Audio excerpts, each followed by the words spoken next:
Last time we were in 1 Samuel, Saul went to talk to the medium at Endor and called up the spirit of Samuel, who prophesied that he would die the next day, that Saul would die the next day, and his sons with him, and that he was under God's judgment. And Samuel was angry, of course, at him for having even gone to the witch at all. Later on, I believe it's in Chronicles, we're told that the reason that God had Saul killed in battle was because he had consulted the witch at Endor. But of course there were other reasons why he was rejected. He was rejected because of other occasions of disobedience. But apparently going to the medium was the last straw and the reason that God judged him the next day and he died. Now, we are not going to read about that until we get to chapter 31. In the meantime, we get back to David. We've had sort of two storylines going here that we have to go back and forth to. There's Saul and there's David, and they're not in the same places. Saul eventually stopped pursuing David because David found a home among the Philistines. And David there has convinced the Philistines that he is a true enemy of Israel and true enemy of Saul. This, of course, is a ruse. He is neither an enemy of Saul nor of Israel. But it's a believable role to play, since Saul clearly, and everyone knew, Saul was hostile toward David, trying to kill him. So, of course, the Philistines would believe that David would feel the same way towards Saul. This was their miscalculation. David did not have the animosity towards Saul that Saul had toward him, or that one might expect David to have under those circumstances. David was still loyal to Israel, obviously, and was not the least bit interested in killing Saul. But there was going to be a battle between the Philistines and Saul's armies. And so the matter arose that David might have to fight on the side of the Philistines against Saul, which would put him in a very difficult situation. He would have to reveal his true colors to the Philistines by not fighting.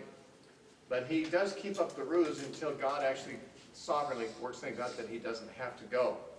It says, then the Philistines, chapter 29, by the way, then the Philistines gathered together all their armies at Aphek, and the Israelites camped by the fountain which is Jezreel. And the lords of the Philistines passed in review by hundreds and by thousands, but David and his men passed in review at the rear with Achish. Now, apparently, as they were getting ready to go to battle, they had their lords watch as the armies go by and present themselves and so forth. And they're reviewing their troops and so forth. And when Achish of Gath brought his troops along, David and his men were with them. And the princes of the Philistines said, what are these Hebrews doing here?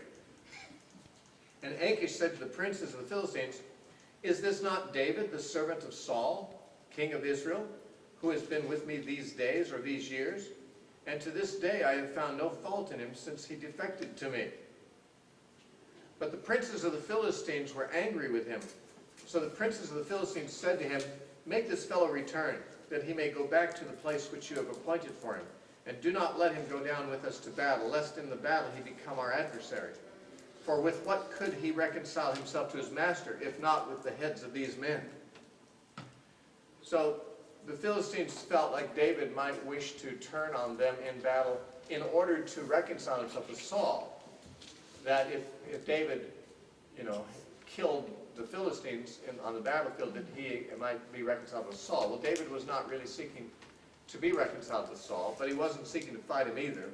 And so the Philistines were right to be suspicious of David's loyalties. Is this not David of whom they sang to one another in dances, saying, Saul has slain his thousands and David his 10,000s? That song about Saul and David got around. When David had fled to Gath earlier, when he was first fleeing from Saul, that's what people said, isn't this David about whom they sang this song? And now these other Philistines from the other cities of the Philistines are aware of the song too that was sung about him. And of course, the song was offensive because the thousands and the 10,000s in question were thousands and 10,000s of Philistines that David had killed and Saul. So they said, isn't this the man? Has killed more of us than his predecessor did? Then Achish called David and said to him, surely as the Lord lives, you have been upright, and you're going out and you're coming in with me in the army is good in my sight. For to this day I have not found evil in you since the day of your coming to me. Nevertheless, the Lords do not favor you. Therefore return now and go in peace, that you may not displease the lords of the Philistines. Then David said to Achish, But what have I done? And to this day, what have you found in your servant as long as I've been with you, that I may not go and fight against the enemies of my lord the king? So David feigns that he's indignant about not being permitted to go, but of course he's probably going, that was dodge that bullet, that was a very close call. But he acts like he's indignant about not being allowed to go. Of course, he does say that he was going to go and fight against the enemies of his lord the king, and that's a bit ambiguous. Achish was not his lord the king. But Achish answered and said to David, I know that you are as good in my sight as an angel of God. Nevertheless, the princes of the Philistines have said, He shall not go up with us to the battle. Now therefore, rise early in the morning with your master's servants who have come with you. And as soon as you are up early in the morning and have light, depart. So David and his men rose early and departed in the morning to return to the land of the Philistines. And the Philistines went up to Jezreel. Now we'll not be reading about the Philistines again until chapter 31, when they are actually in battle with Saul. But chapter 31 tells of what happened in Ziklag while David and his men were away. They had left their families there behind as they went to report for battle. And while they were gone, there had been a raid. The Amalekites had raided and stolen their families and their goods. And so when they returned from this presentation of themselves to fight, and when they were rejected and sent home, they found their camp had been pillaged and all their things had been taken, and their families too. And so one could argue that David had, by his taking the side of the Philistines, even faking it, had caused the disaster that came upon the families of his fellow Israelites, and they were angry at him, as we shall see. Now it happened when David and his men came to Ziklag on the third day, that the Amalekites had invaded the south of Ziklag, attacked Ziklag, and burned it with fire, and had taken captive the women and those who were there, from small to great. They did not kill anyone, but carried them away and went their way. They didn't have to kill anyone because all the men were gone. They just got to walk in and burn the city, take the stuff, and take the women and kids. So fortunately, no one had been killed. So David and his men came to the city, and there it was, burned with fire, and their wives and their sons and their daughters had been taken captive. Then David and the people who were with him lifted up their voices and wept until they had no more power to weep. And David's two wives, Ahinoam the Jezreelitess and Abigail, the widow of Nabal the Carmelite, had been taken captive. Now, of course, the scariest thing about this to the men would be that their wives, it would be awful in itself, but their children would probably be made slaves. Their wives would be made mistresses of these raiders. And so, just the thought of where their wives and children were at this moment must have been just so horrible. They wept until they couldn't weep anymore. And David was greatly distressed, for the people spoke of stoning him, because the soul of all the people was grieved, every man for his sons and daughters. So for the first time, his 600 men who were so loyal to him wanted to stone him. They could see that this was the result of his decision to live among the Philistines and fake that he was, if they had not been away from their families on this occasion, this wouldn't have happened. And so David's whole ploy against Achish, which he'd been keeping up for a year and 4 months, had a bad result for these people. And their sons and their daughters, they cared more about them than they cared about David, so of course they were upset with him, wanted to kill him. But David strengthened himself in the Lord his God. Now, what does it mean to strengthen yourself in the Lord? Paul said to us in Ephesians 6, he says, be strong in the Lord and in the power of his might. How do you be strong in the Lord? What does it mean to strengthen yourself in the Lord? We don't know that David wrote any psalm on this occasion, but he did write a psalm on some occasion that might answer that particular question. This psalm, I think, gives us some idea of what it means to strengthen yourself in the Lord. David strengthened himself in the Lord, and this will give us some idea of what was going on in his mind, I think. Even if he didn't write this psalm at that time, he certainly here speaks of the Lord as his strength and gives reasons for him being strong in the Lord. In Psalm 27:1 says, "The Lord is my light and my salvation. Whom shall I fear? The Lord is the strength of my life. Of whom shall I be afraid?" And then look at the last verse, 14. "Wait on the Lord, be of good courage, and he shall strengthen your heart." Wait, I say, on the Lord. Now, this psalm begins with saying the Lord is the strength of my life, and ends with saying if you wait on the Lord, he'll strengthen your heart. We're told that David strengthened himself in the Lord, and I was once contemplating this psalm in connection with that very statement in 1 Samuel chapter 30 and verse 6, where it says David strengthened himself in the Lord. I was wondering, what does that mean? And I came to this psalm and realized that this seems to answer how David strengthened himself in the Lord. I mean, just take a look at it.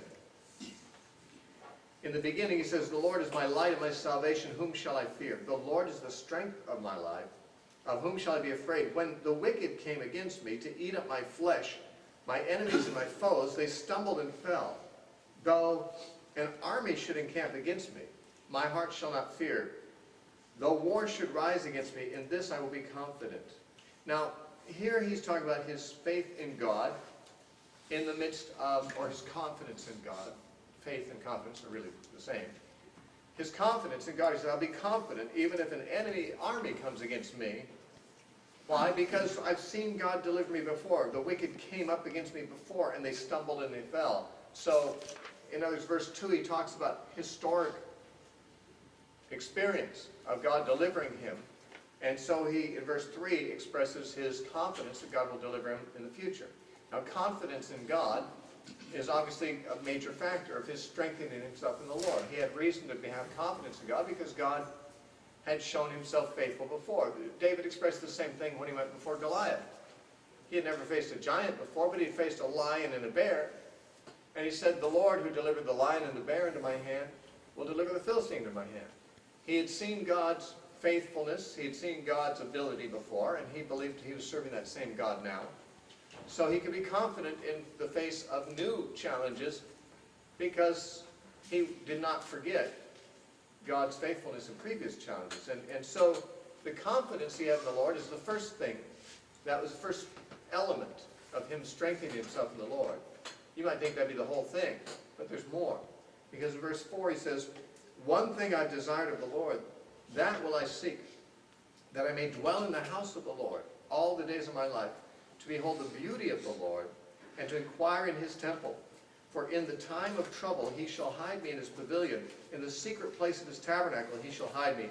He shall set me high upon a rock." Now, going on, actually verse 6, "And now my head shall be lifted up above my enemies all around. Therefore I will offer sacrifices of joy in his tabernacle. Yes, I will sing praises to the Lord."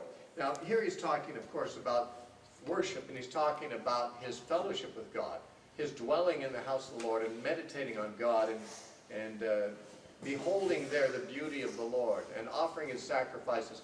Here, this speaks of not just his confidence in the Lord, but of his communion with the Lord, his contact with the Lord. He has a personal relationship. He has personal communion, and in that place of communion, of course, he would receive strength as he meditates on the Lord and as he worships him in his temple. So he's got confidence in the Lord, and he also has communion with the Lord. Those two things are part of that which strengthens him in the Lord.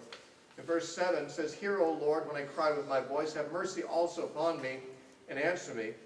When you said, 'Seek my face,' my heart said to you, 'Your face, Lord, I will seek. Do not hide your face far from me. Do not turn your servant away in anger. You have been my help. Do not leave nor forsake me, O God of my salvation. When my father and my mother forsake me, then the Lord will take me up, or will take care of me." So he's just expressing there his confidence as before. And then verse 11, "Teach me your way, O Lord, and lead me in a smooth path because of my enemies. do not deliver me to the will of my adversaries. For false witnesses have risen against me, and such as breathe out violence. I would have lost heart if I had not believed that I would see the goodness of the Lord in the land of the living. Now this is the third thing. I believed I would see the goodness of the Lord in the land of the living. That's his hope in God. Hope and faith are not exactly the same thing. Faith means you have confidence in God himself. Hope is that you're hoping for an outcome that God has promised you. And hoping in the Lord, believing that he would see the goodness of the Lord in the land of the living, is what kept him from fainting. He strengthened himself. He would have lost heart unless he had believed there was a hope of something better that God had promised him. And he says in verse 14, wait on the Lord, be of good courage, and he shall strengthen your heart. Wait, I say, on the Lord. This waiting on the Lord is really hoping in the Lord. In fact, this last verse is just the same, except in one different line, as the last verse in Psalm 31. Because the last verse in Psalm 27 says, wait on the Lord, be of good courage, and he shall strengthen your heart. Wait, I say, on the Lord. The last verse of Psalm 31 says, be of good courage, and he shall strengthen your heart. All you who hope in the Lord. Now, be of good courage, and he shall strengthen your heart is in the end of Psalm 27 and in this verse. The difference being, Psalm 27 says, wait on the Lord, and Psalm 31 says, hope in the Lord. Hoping in the Lord and waiting on the Lord are the same thing. The basic idea of waiting on God is that God has made a promise that has not yet been fulfilled. You're waiting to see it materialize. And so you have to wait patiently and hope in God. David strengthened himself in the Lord. I believe that means that he trusted in God, and he communed with God, and he hoped in God. God had made promises to him that had not yet been realized. And so his hope was still in those realized promises that were unrealized at the time. His hope was in the realization of them in the future. And no doubt that is what it means, that he strengthened himself in the Lord, his God. He said, the Lord is my strength. God will strengthen your heart if you wait on the Lord. And David said to Abiathar in chapter 30, verse 7, he said to the priest, Ahimelech's son, please bring the ephod here to me. And Abiathar brought the ephod to David. This would be the means, of course, by which he would inquire of the Lord. So David inquired of the Lord, saying, shall I pursue this troop? Shall I overtake them? And he answered, pursue, for you shall surely overtake them, and without fail recover all. Now you might think it's kind of a no-brainer. Your wives and children have been kidnapped. You've got an army. Of course you're going to pursue and rescue your family. Why wouldn't you do that? But David may have felt at this point that he got into this trouble by not consulting the Lord before acting. He had, as far as we know, not consulted the Lord about whether he should go into Gath. And he had lived a life of deception there, deceiving his host, who was seemingly a decent guy, trusted him, thought well of him, was willing to give him a chance, even though he'd been an enemy before. Achish seemed to be a friendly and honorable guy to David. And yet David was living the whole time deceiving the man about his intentions and his loyalties and everything. And it was an upshot of that whole ruse that David had and his men had been absent from Ziklag at the time the Amalekites came.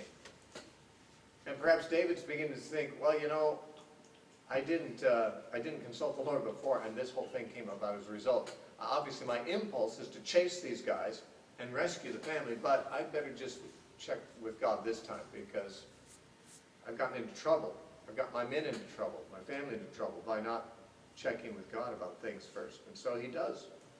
You'd think he'd just impulsively chase them. You'd think all his men would be up on their camels ready to ride right away.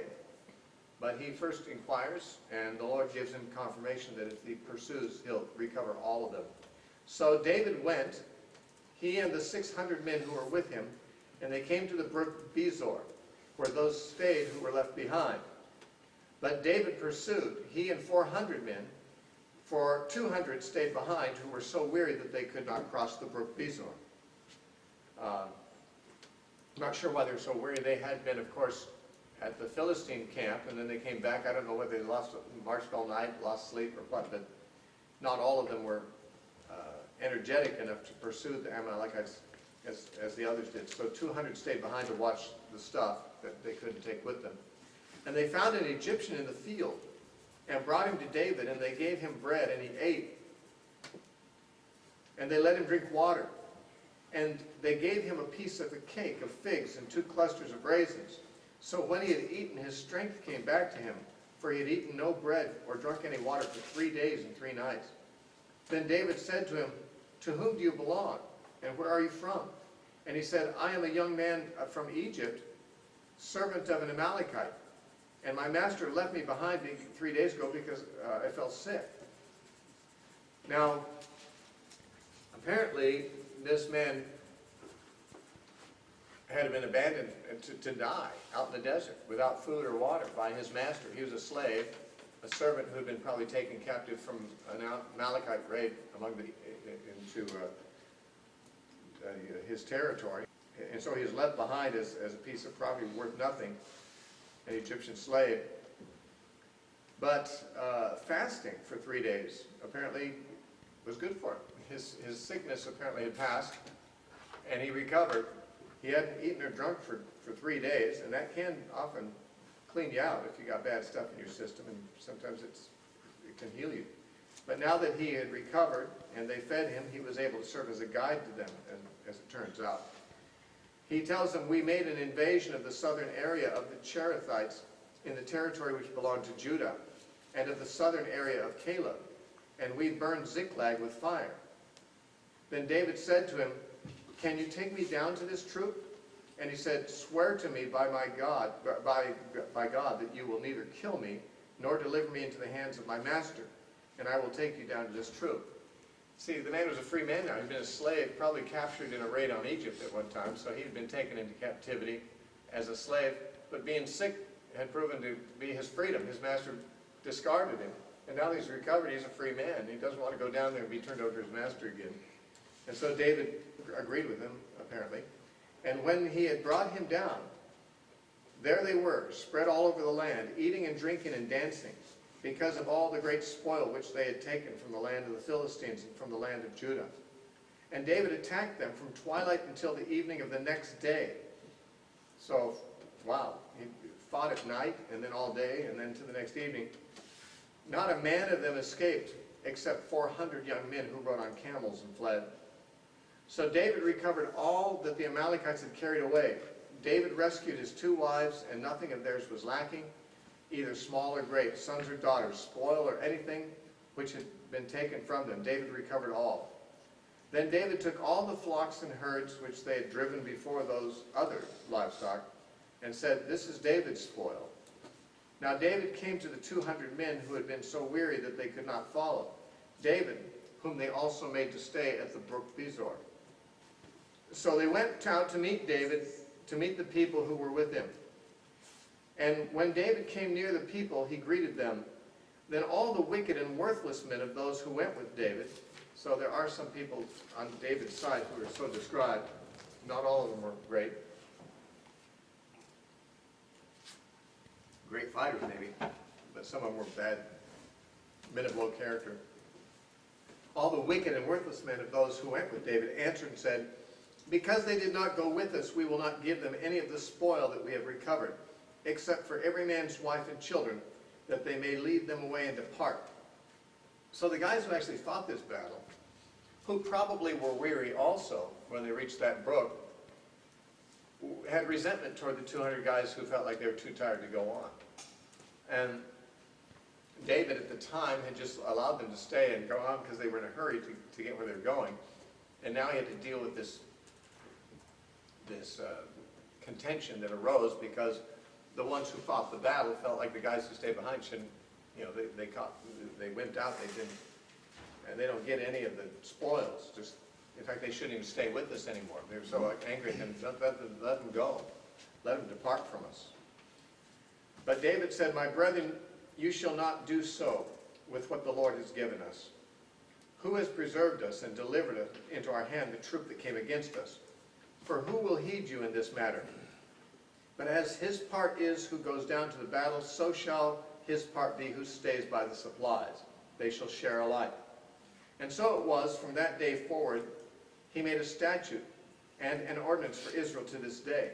The statute was that those who actually go into the heat of the battle, and those who watch the camp and keep it secure and stay with the stuff, share equally in the spoils. Perhaps that's a principle that God observes too, because not everybody is called to go out to the mission field. Not everyone's called to be in the ministry of the word, evangelist or teacher or pastor or whatever. Some are called to do that, and in a sense they might be thought to be on the front lines, engaging the enemy, but really those who are holding down the fort, who are not necessarily called to do those things. They're not less faithful to God than those who are out preaching. If you're faithful to the thing God has given you to do, it's not your fault that God hasn't given everybody the same thing to do. So, I mean, whatever you do that God gives you to do, you deserve the same reward as the missionary that goes out and gets boiled by cannibals, you know, because he's doing what God's called him to do. Everyone has a different role to play in the warfare, and everyone will divide the spoils apparently equally, at least if they've been faithful, when it's all over. And this became an ordinance in Israel to this day, to the time that the writer was living. Now when David came to Ziklag, he sent some of the spoils to the elders of Judah, to his friends, saying, "Here is a present for you from the spoil of the enemies of the Lord." Now, the men of Judah were his countrymen, tribesmen, fellow tribesmen. Although many of the men with him, his fellow warriors, were Benjamites and Manassites and others that were not of his tribe.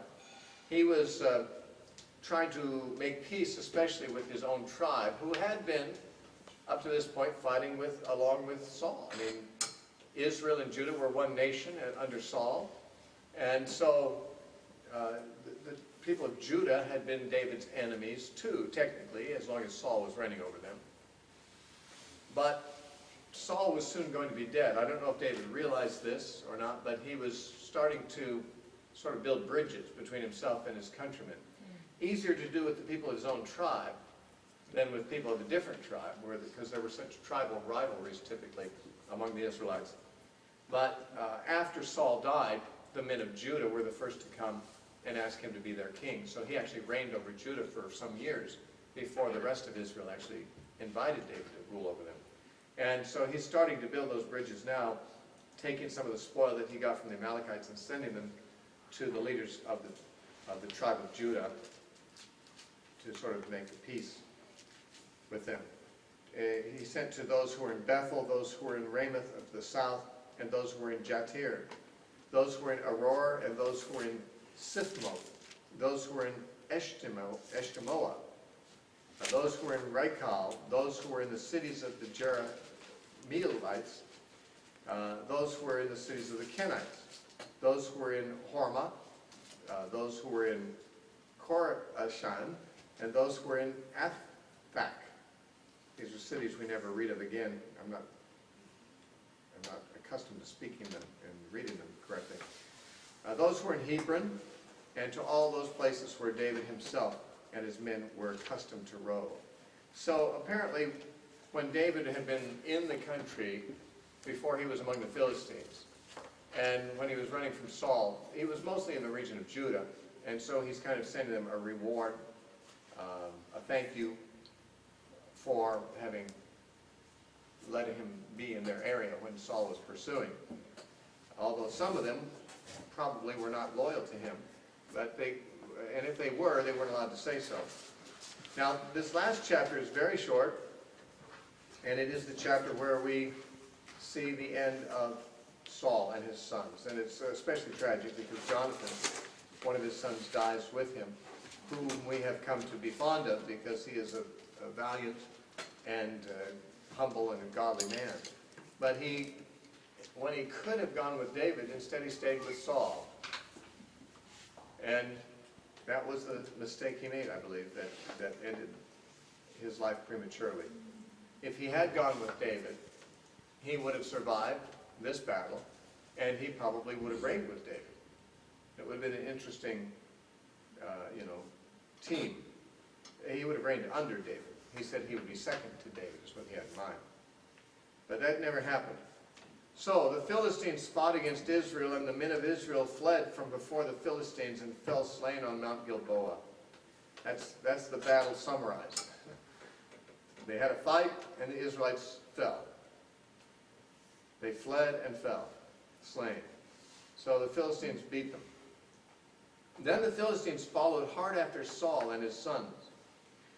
And the Philistines killed Jonathan, Abinadab, and Malchishua, Saul's sons. Now the battle became intense against Saul, and the archers hit him, but he was severely wounded by the archers, but not killed. So he'd seen his sons go down. He had arrows hanging out of his body. He's a big man. He could take a few arrows for a while. He would die eventually, but maybe not quickly enough. Of course, in the custom of the time, if he was captured wounded, his enemies would make sport of him, and they wouldn't treat him that well. They would probably, before killing him, torture him or dismember him piece by piece or something like that, because they'd been long-standing enemies, and people were barbarous in those days, especially wars were fought in a barbarian sort of a way. So he was wounded, and he was being pursued by the Philistines. And Saul said to his armor-bearer, "Draw your sword and thrust me through with it, lest these uncircumcised men come and thrust me and abuse me." Excuse me. And his armor-bearer would not, for he was greatly afraid. Therefore Saul took a sword and fell on it. And when his armor-bearer saw that Saul was dead, he also fell on his sword and died with him. So we have the death of Saul by suicide. Now, of course, in 2 Samuel chapter 1, we're going to hear another report of his death that doesn't quite agree with this. I should have probably included in the self-study questions requirement that you solve that discrepancy for me. I think I know how to solve, but I just thought you should maybe do your own work on it too. We find Saul wounded, and his armor-bearer is afraid to kill him, and so Saul kills himself. He falls on his sword, and he is dead. The armor-bearer sees that he's dead and kills himself too. But in the next chapter, remember 1st and 2nd Samuel were one book originally, so chapter 1 of 2nd Samuel is just chapter 32 of 1st Samuel. We read that David, waiting news of the battle, receives a messenger, an Amalekite actually, who claims that he killed Saul. And yet that doesn't agree with what we read here. We'll discuss that when we get to that chapter. So Saul is dead, and his armor-bearer is dead. His sons are dead. So Saul, his 3 sons, his armor-bearer, and all his men died together the same day, just like Samuel had predicted when he appeared to Saul in Endor. And when the men of Israel who were on the other side of the valley, and those who were on the other side of Jordan, saw that the men of Israel had fled, and that Saul and his sons were dead, they forsook the cities and fled, and the Philistines came and dwelt in them. So a lot of the cities that had been inhabited by the Israelites, the Philistines took over. And so the Philistines gained ground in Israel on this occasion. And that's how things stood when David became king. The Philistines occupied more of Israel than they had ever before, and David then had as his task as king to drive them out, which I wonder how Achish responded to that. So it came to pass the next day, when the Philistines came to strip the slain, that they found Saul and his 3 sons fallen on Mount Gilboa. And they cut off his head and stripped off his armor, and sent word throughout the land of the Philistines to proclaim it in the temple of their idols and among the people. Then they put, that's because they wanted to praise their gods for giving them victory over Yahweh and his people. Then they put his armor in the temple of the Ashtoreths, and they fastened his body to the wall at Bethshan. And when the inhabitants of Jabesh Gilead heard what the Philistines had done to Saul, all the valiant men arose and traveled all night and took the body of Saul and the bodies of his sons from the wall of Bethshan, and they came to Jabesh and burned them there. And they took their bones and buried them under the tamarisk tree at Jabez, and fasted 7 days. Now these men of Jabesh Gilead, you remember who they were? They're the ones that Saul had rescued at the beginning of his reign. They're the ones who the Ammonites had come against and said, you can surrender if we are allowed to poke out your right eye. And they had sent messengers out for help, and Saul had come to their rescue. It was the first act of leadership that Saul ever did after being anointed as king. And so these men did not forget the favor. Saul had been their rescuer.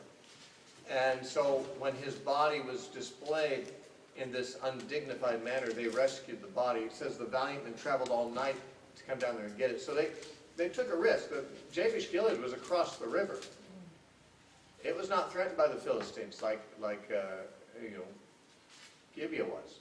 And so, they really put themselves in harm's way to go and rescue Saul's dead body, just to give it a dignified end. Now, they didn't give it a normal burial, perhaps because it had been decapitated and so forth. They just felt the best way to deal with it is just to burn the carcass, burn the corpse, and then bury the bones, give the bones a burial. In any case, David later commended these men for showing this kind of courage to show honor to King Saul. David, you might think would be rejoicing to hear that Saul had died. That really wasn't David's reaction, as we find out in the next chapter, at the beginning of 2 Samuel. David mourned and wept over Saul, and especially over Jonathan, who had been a good friend. But he also praised the men of Jabesh Gilead for having shown kindness to Saul's body. And David made it very clear that he had no hostility towards Saul. And David's reaction to all this is one thing that caused the people of Israel to appreciate David and to accept him as the new king. They saw that he was not trying to force his way forward. He was not glad to see his rival dead. He definitely had a clean heart about all of this, even though he had been greatly provoked by injustice. But this brings us to the end of 1 Samuel. So we'll break here, and the next time we meet, we'll take 2 Samuel.